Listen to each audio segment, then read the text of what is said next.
to use this system. And any further ado, we'll go ahead and get started. Kristen Lupfer is also assisting with this webinar. She will be navigating the system. She is our Technical Center Director. She'll navigate while I talk through the database and explain the functions. So this is a page that you will come to once you get a system, and you will see that the page is very similar to the old system. This is where you will see guides and access to our email box and our website, along access to the online training. Guides are being updated as we speak, and they should be available soon. I'm hoping to have them available sometime next week, early part of next week. But if you have questions along the way, please feel free to contact us. So their login, we're going to demonstrate that by logging in as a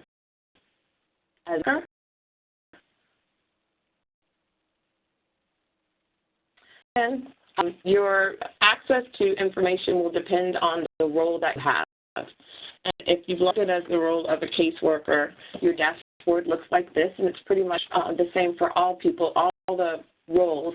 But just to explain this, the blue bar is where your menus are. It's where the dashboard is, the applications feature, the reports. You also have access to edit your profile right next to your name with that lovely welcome. Have the access to edit that information. And Kristen, if you could click on that right there. The option that is not grayed out is editable.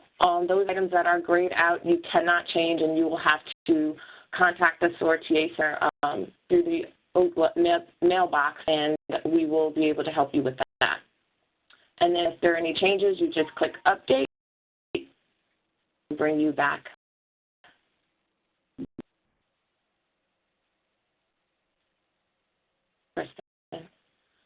Once it's updated, you'll see kind of a message that runs across the white part of the screen that says the user has successfully updated their information.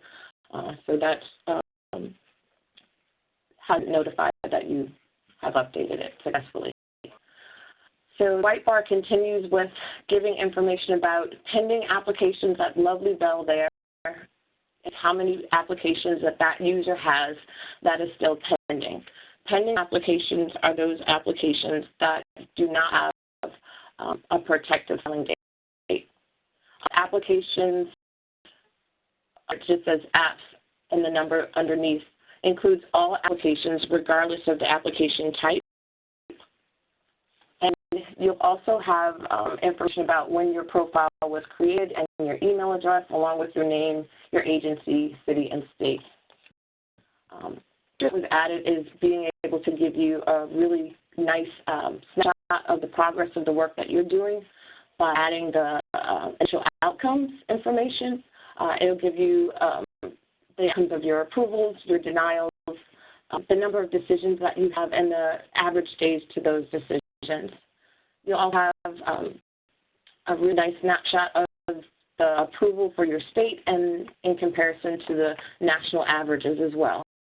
The two numbers, or that percentage, is static information that will be updated annually. Then the work that we do is really the gem of what SOAR is. We've added this wonderful gold bar to allow you to put new applicant information in, and we'll create an application right now. You still have to follow the same kind of rules with creating applicant ID. That applied to the old system.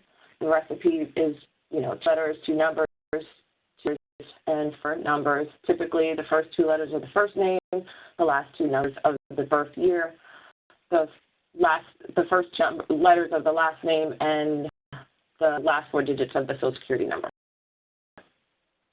The application. you'll notice here is that you are at the demographics area.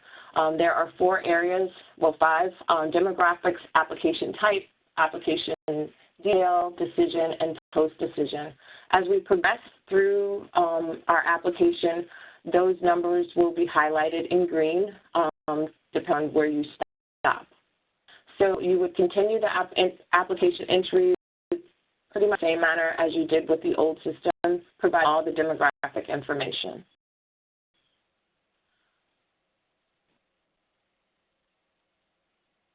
Note that on this system, you have to put in the length of time that the person experienced homelessness and then the amount of years. And if there are no months attached, then you should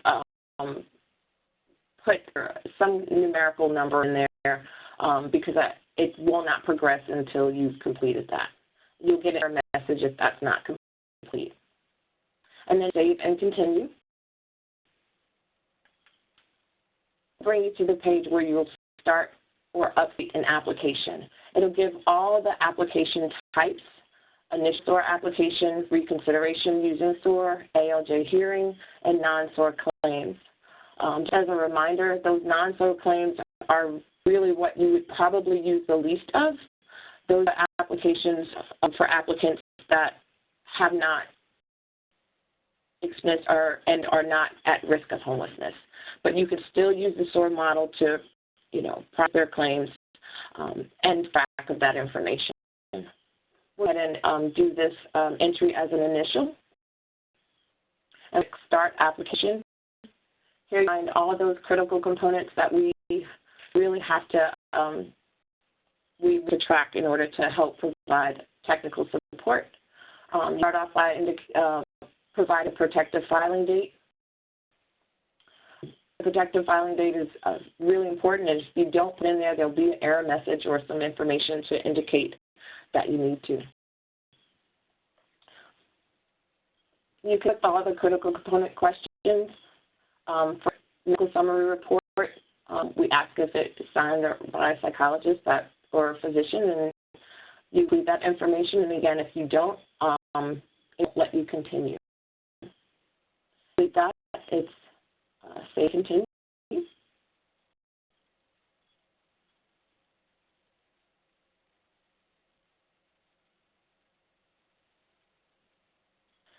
A notification of the decision. If you yes, you create in and the decision and be clear. If you click no case and no case is still pending, you'll put it in a kind of session at that point, and you'll save it and continue. This is where you have the opportunity to change a type of the decision kind of area. You can change the type of application. But once you put the decision in, you are not able to change it. Try to, you'll get that error message. That just secures the fidelity of the information that we capture. And continue.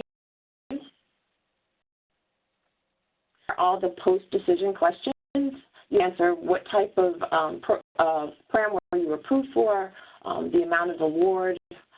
You'll notice that the questions that require an answer have an asterisk.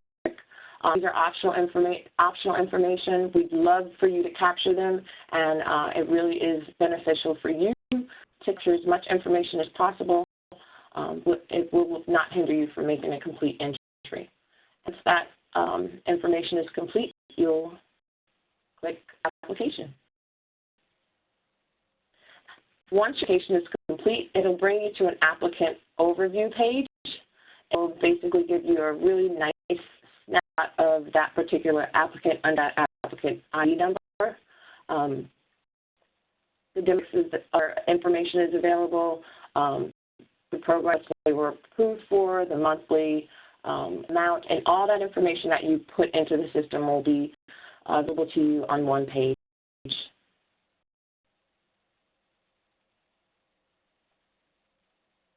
So back to the board and continue on with the information that's provided there. you monthly snapshot for the work that you do as well. The monthly snapshot includes a progression bar that will show the amount of new applications that were did for the month and how many were approved in that. Under the new entry box, there are two toggles that are available to caseworkers. One is for pending apps and the other one is all apps. Pending apps, you'll be able to see the applicant ID. You can also filter information to application types, to be able to view it in that way or view all. So pending applications. If you click on the applicant ID or the continue button, the action will allow you to back to where you left off in your entry. And that's available for entries that are placed as new status or pending status. So new status applications are applications where you were able to put in type. Able to do the demographics, but you didn't move forward. And the pending applications, you were able to put in an application type and a protective filing date. But if you click on the applicant ID or the continue button, it'll bring it back to where you left off in your application.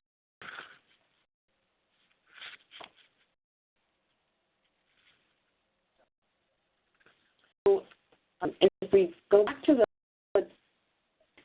look at the toggle for all apps, it also has the ability to filter down or filter by application type. The app ID and the current app status are all able to be filtered or sorted, You sort that information.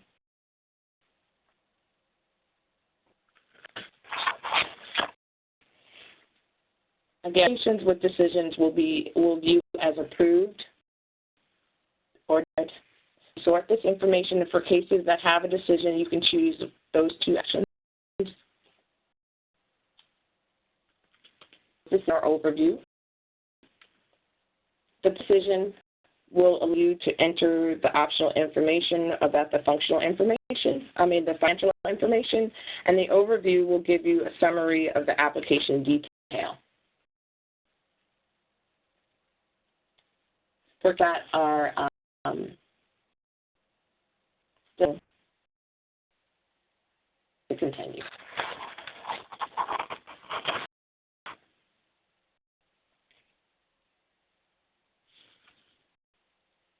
Again, the amount of information that you see on your dashboard depends on the role that you registered. For all information that's available on your dashboard for any role, you have the ability to export that information as well.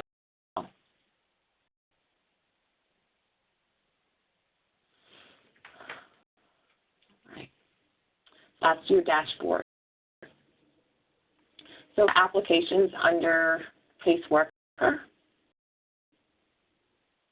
This is information regarding the applications for that particular caseworker. So again, a caseworker can view all the information that they've inputted themselves. So it's great to have that so that you can see how many applications have been approved, how many have been denied, and more importantly, being able to follow through on all those pending and new applications. You start by veteran status, age, situation, and also filter by the date. If you had items and you know that you've selected them in error, you could set it and it'll clear all your selections and you could start again.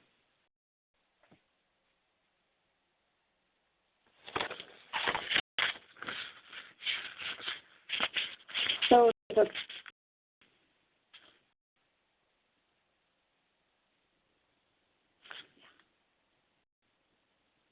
So the Applicants page includes information about initial applications.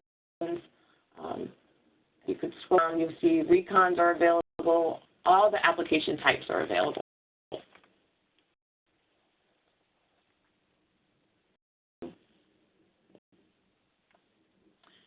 The reports feature of viewing reports from individual or a summary of all the work that you've done. If you look at the applications for social, it'll give you a really great overview of those applications that were submitted.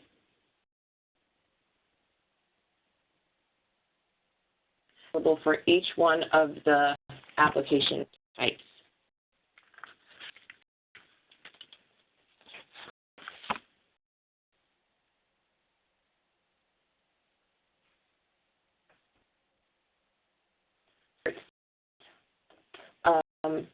Different. You can sort those reports by type: an overall report, optional information report, or a non-SOAR report. Got the overall report. It provides kind of the same type of information that was available to you on the old system, but also allows for us to give you some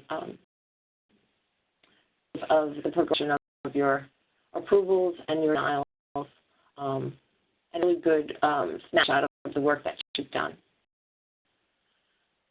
Printed out in a PDF and used really resourcefully for meetings and for engaging other folks and message across about what SOAR work, the great work SOAR can do.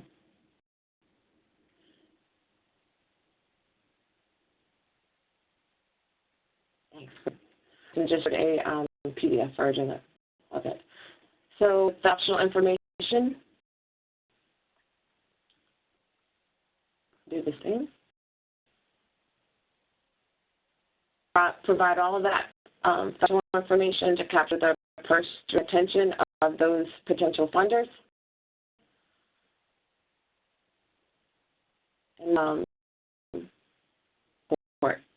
And again, non-SOAR report summary page is available to you, but it should be the least used. We're really we really encourage you to use SOAR for all of those reasons, but for the work that we do, we really encourage that use for those applicants that are experiencing or at risk of homelessness.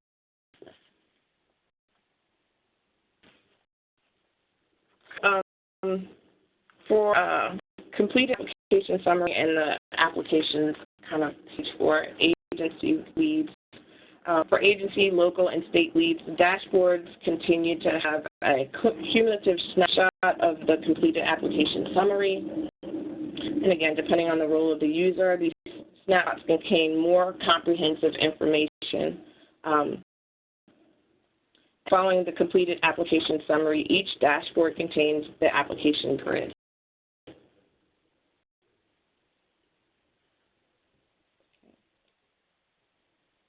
Summary, the additional information displayed on the application grids will depend on the role of the user.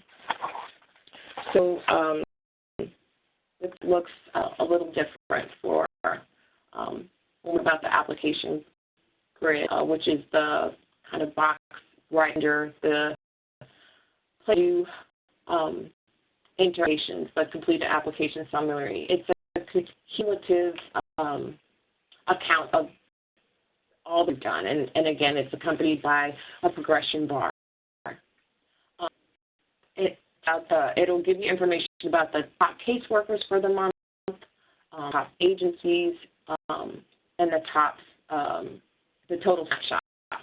What we're looking at is the dashboard of a state team lead. So just understand if you're a lead or an agency lead, get more information than a caseworker, but this is the most information that you can get. So just for the progression and the comprehensiveness of what's available to you always depends on your role. So With the team lead as well, the dashboard has 3 toggles, one for agencies, one for users, and one for pending applications. So if we toggle for agencies, we will just filter by county and also filter by agency.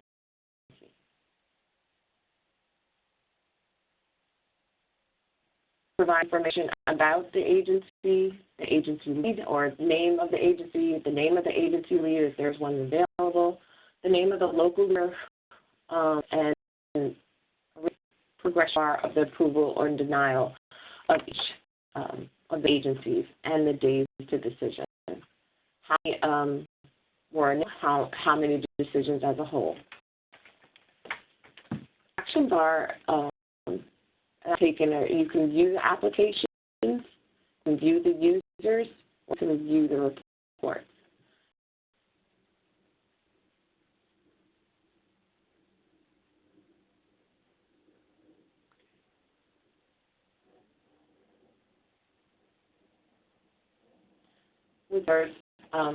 It'll be able to show you all the users within that agency and that user has. And steps is that you can view those cases. So state team leads have the ability to see which cases are pending for that user, how many cases were approved or denied.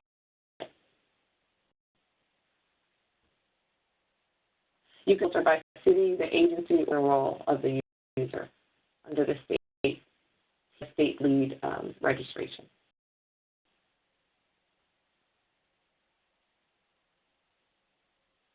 Give you information about when their profile was created, when the last time they logged in, their last names, their email addresses, and role. And again, many cases that they've actually submitted.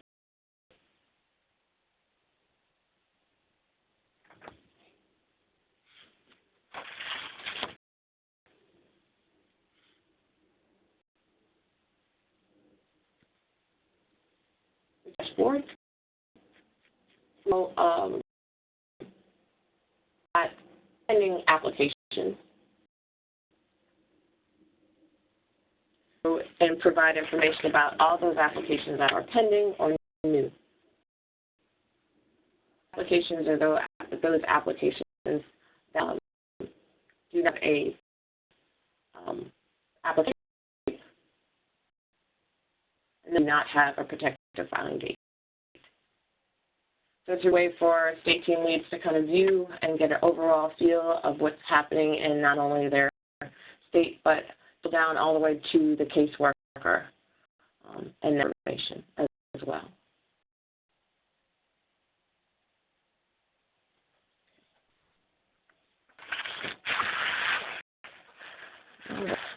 So if we go to the report portion of the state team lead page, individual report,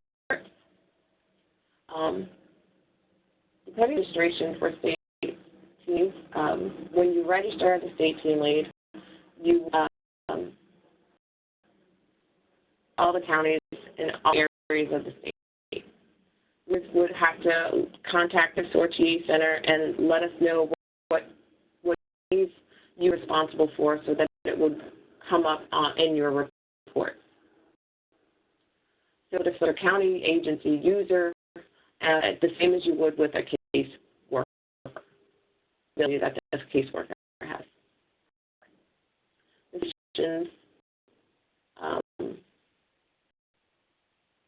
application type, same as your role by all of the application types.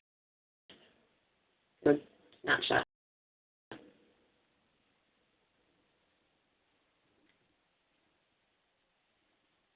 And if we go to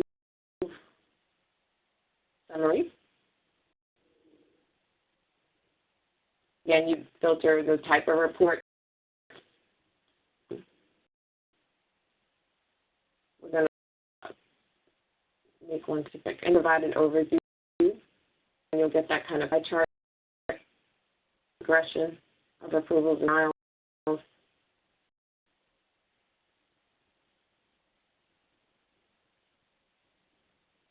This specific agency and a specific user.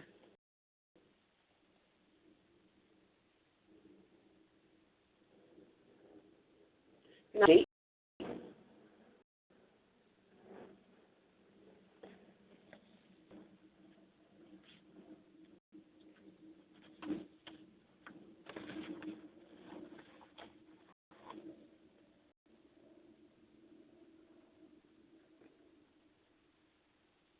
Right.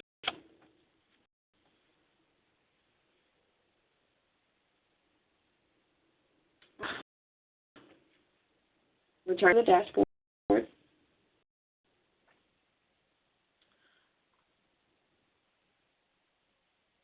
Go to admin, look at user information. Again, the information, the SOAR users are provided for state of all the users in the state. You can filter agency, and you can also filter by role. The allow cases for those particular users.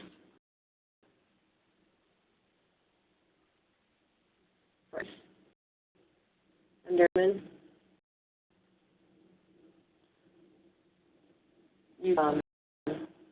status of that agency, active, pending, or inactive. Pending agencies will need to be approved by SOAR.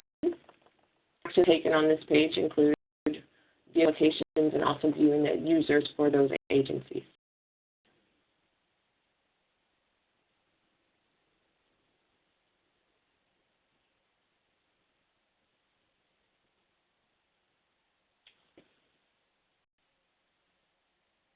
Dashboard.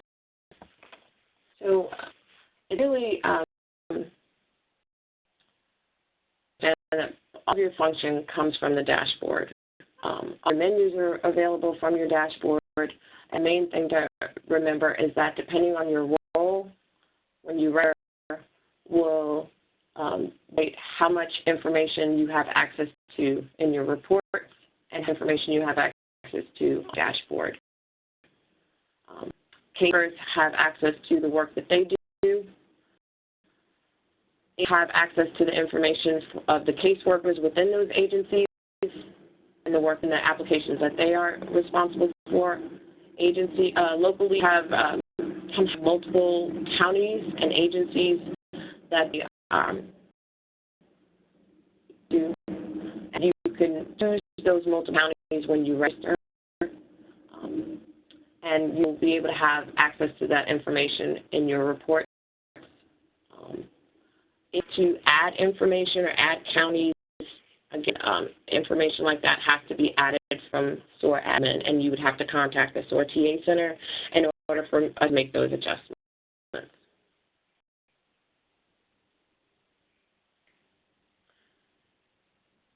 Anything that you'd like?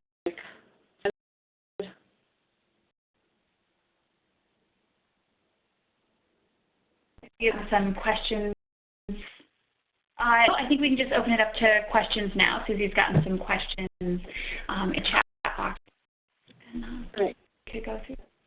Yep, bunch of questions for you, Desiree. Someone asked about the option of putting in cases and having them in a pending status. Is that a new function or something we could do in the OAT system before? We want you to really concentrate on what we can do now and not so much on what we could do before. Pending cases are those cases that we've entered and we have not picked have not put a protective filing date in. So we wanted to make this feature, which is, absolutely new, but we wanted to make sure that we had that feature because sometimes folks were putting in or starting entries without remembering to go back and finish them, and so there was nothing that kind of signified that that had to be done. So the pending feature is that improved our system. Thank you. A question is, can you delete an applicant profile if it was entered in error?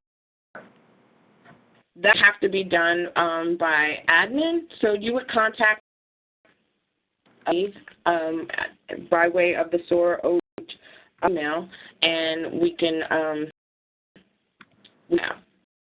I'll go ahead and I'll just have to understand why that person needed to be deleted, and it could be as simply as they don't work here anymore, and we'll go ahead and adjust that for you. Not so much a caseworker, but an applicant.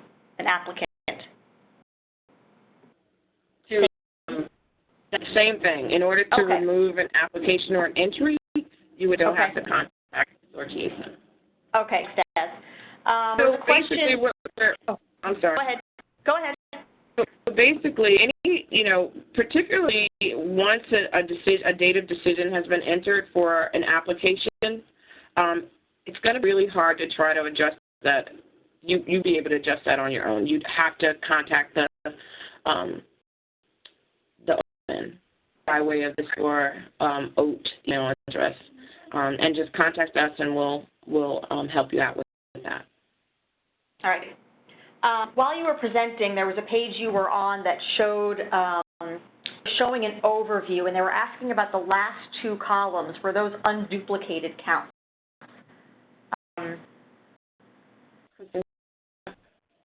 Or, however, which page you were on. That was the white. Tanisha, if you wanted to type another question in there to clarify what page that was, that would be great.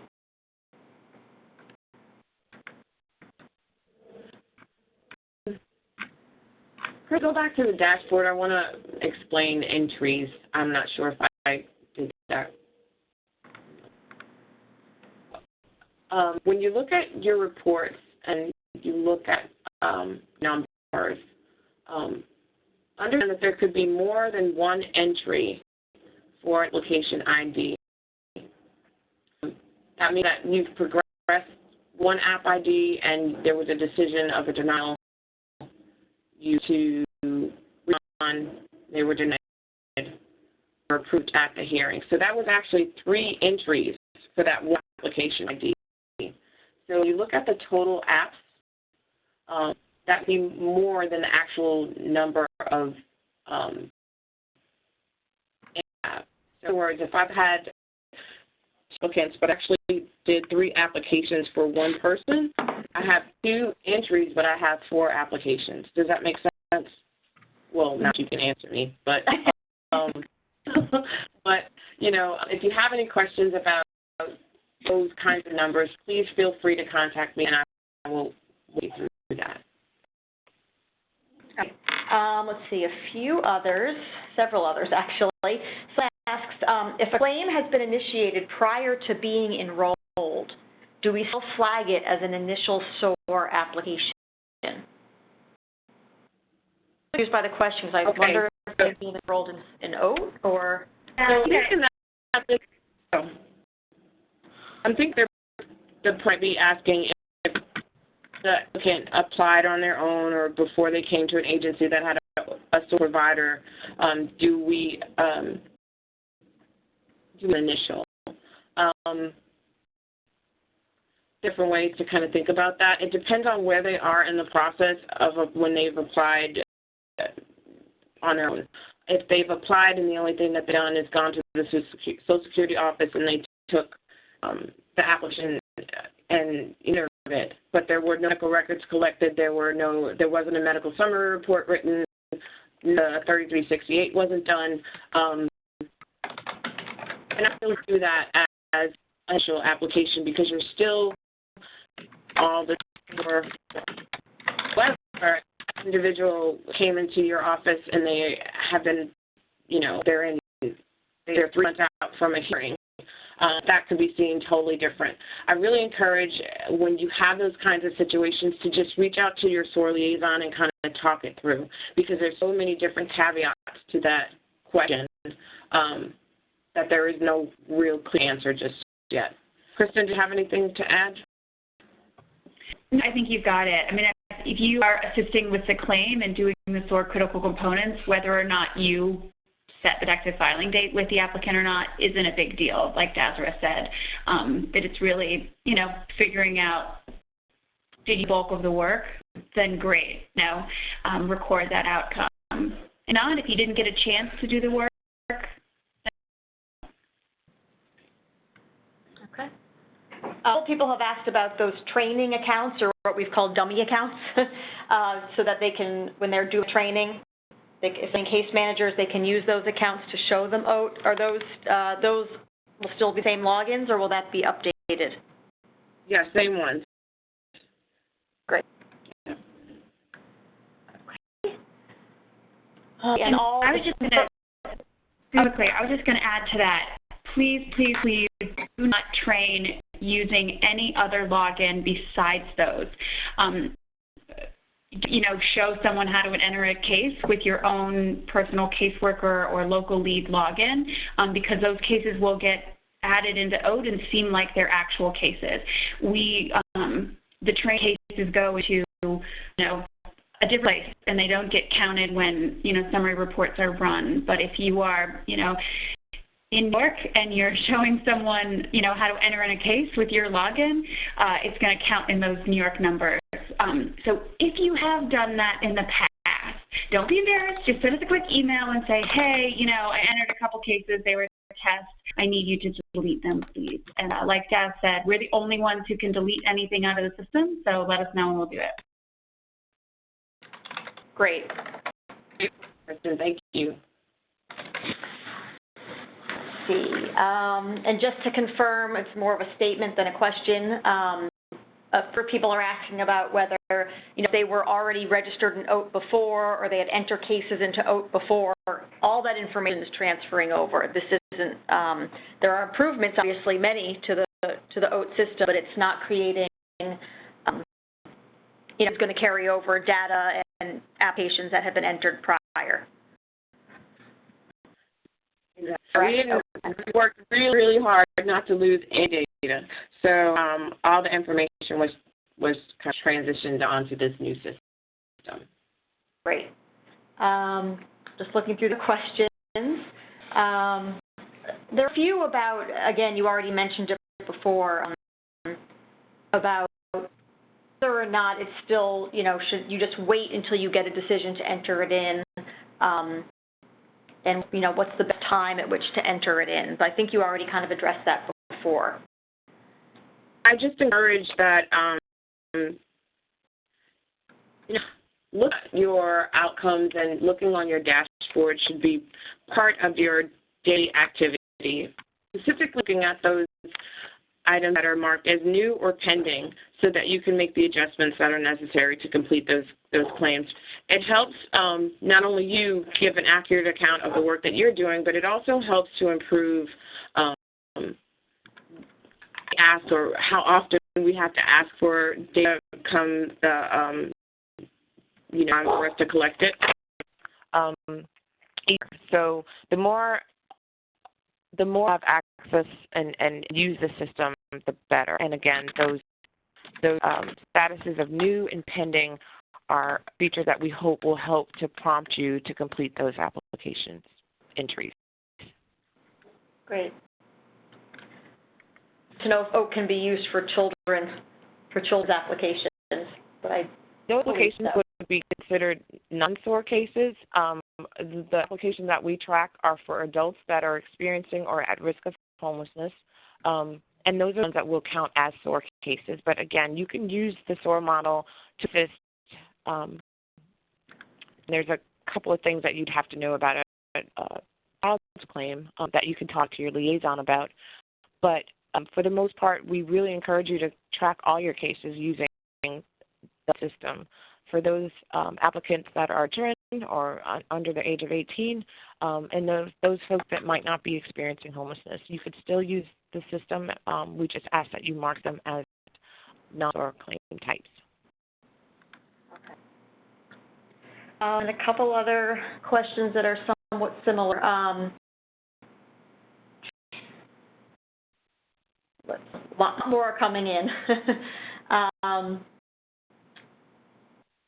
just that if a client's application is transferred to a new caseworker, it can be transferred in OAT. Yes, we have the ability to transfer cases. Again, you'd have to contact the SOAR TA Center, and we'll be assist with that. We ask that you have the application ID numbers available. You could send them, or we could talk through it, and just let us know who you'd like those cases transferred to.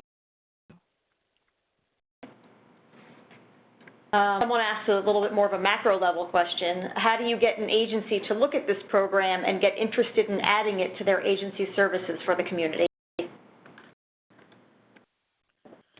A lot of community engagement that's involved with kind of promoting in the first place.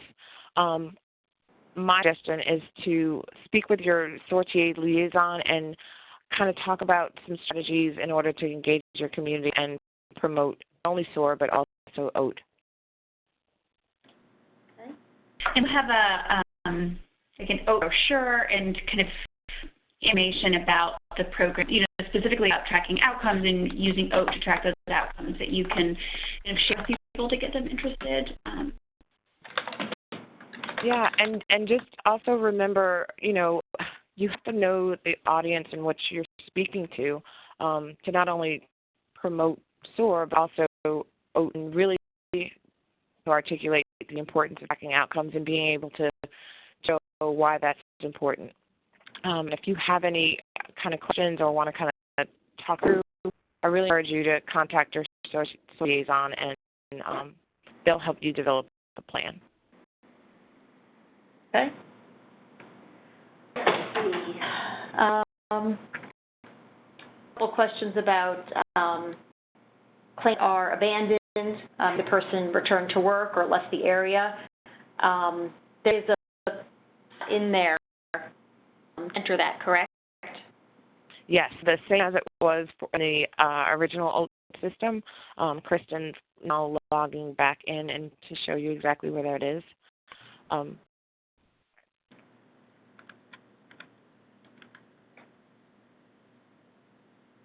So if there was a decision made, it'll ask you why.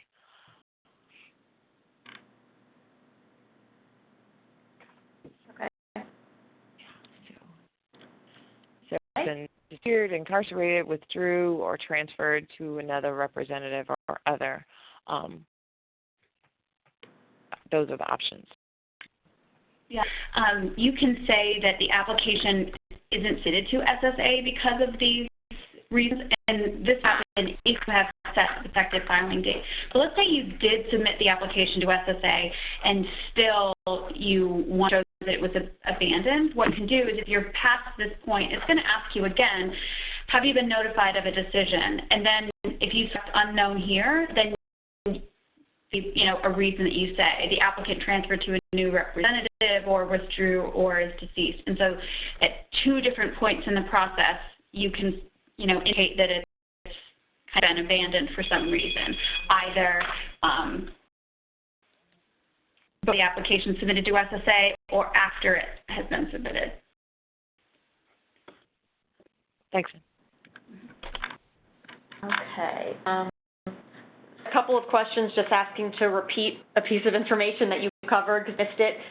Could you repeat the point at which you can no longer update an applicant file for fidelity's sake? That's the average. So entry, and you've put in the date of decision. You have the opportunity to change that in type. Okay. Was that the question? And that's for the fidelity reasons. And so, as safeguards for fidelity, leads, local leads, and state team leads will not be able to make adjustments to a current application or an application. They can't make changes to it. Okay. Once there's a decision, so if you make an error when you enter something in, contact us and we can help fix that. Basically, delete it out of the system and you can enter it again correctly. Okay. And would be the earliest time to enter in an application to OAT would be when the protective filing date is obtained? The way that the system is designed now, you will always be able to go back to where you left off in your application. So if you've only gotten to the point you can only get into demographic information, it'll save it and you can go back and add it as you get the information. So I encourage you to start in your information as soon as you get it. Oftentimes we'll forget and we won't do that. There's a lot of agencies probably around the country that have been doing tremendous work in SOAR, but have not finished their trees or have not, taken the time to put their into the OAT system. We just encourage you to make this part of your weekly work activity, but definitely to be able to use the dashboard to know exactly where you are with your pending and your new cases. Let's see. Someone asked, what if say does not provide a protective filing date? Protective filing date is the date that you kind of announce that you are going to, for an application. And that you either contact the Social Security office and say that you're intending to file, or the day you actually take the application to the Social Security office to let Social Security know that you're filing is that protective filing date. So, there doesn't be an approval by Social Security for you at that. As long as you've made some contact with Social Security with your intent to file, that is your protective filing date. That's why we encourage that solutions are initiated pretty promptly by filing an application online, because then you'll have a paper documentation to set, the earliest time that you've announced that you wanted to apply, and you'd have a copy of that. You can call. You can call to the Social Security office. You could walk in. You could, submit online. All those things, all things set your protective filing date.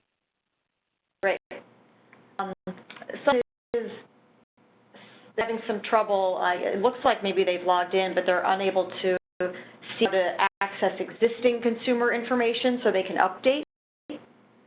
But I think I believe the screen you're looking at right now, Matt, I'm presuming that they're logged in as a caseworker. And they're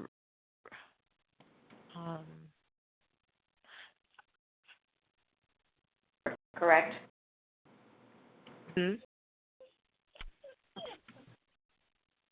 If anyone has any kind of concerns that they'd like, more help with, contact the SOAR Ta Center, and we'll do our best to try to address your concerns. Quite sure what that person could be. Generally, sorry, I was just going to say that generally for everyone, when you're logged in, you can access your cases both on the dashboard and in the applications source. So when you're in the applications tab, you can sort them, but it's going to default to all. So all of your applications here, and you can flip through them by pages, because this person has 31 initial applications. And so, as I click through the different pages on here, I can see them. If I am looking for something that was done recently, and I know the decision date was recently, I can sort by decision date and make sure that, the most recent is on top. And Lazarus said earlier, I can either click on the app ID or click on actions to update.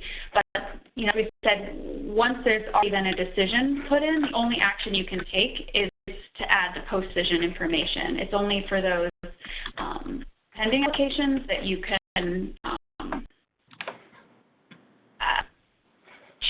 change things. And so then, on my dashboard, I've got all my pending applications, and that's where I can do and fill all the detail that's missing. Okay. I think that a lot of the other questions that we have are somewhat specific to perhaps their area or community or state. So many people just asking for contact information to know how to contact us. Okay. Well, again, on the page there is the web address for SOAR OAT. You're more than welcome to send an email using that email address, or you can email me at dware@prainc.com.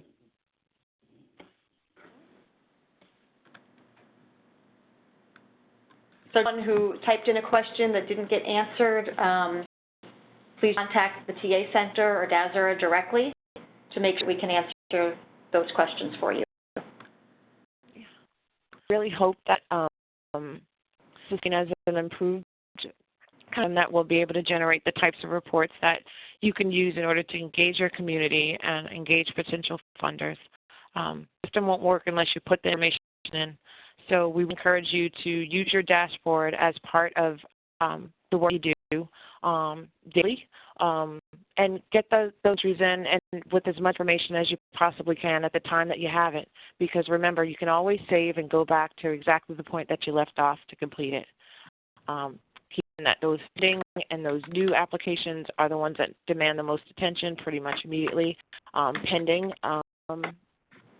And those new applications don't have an application type, and the pending ones don't have a projected filing date. So that you get those in there. And if you have any questions or you need any additional support with any of the instructions or any of the information that was shared on this webinar, please contact the SOAR TA Center.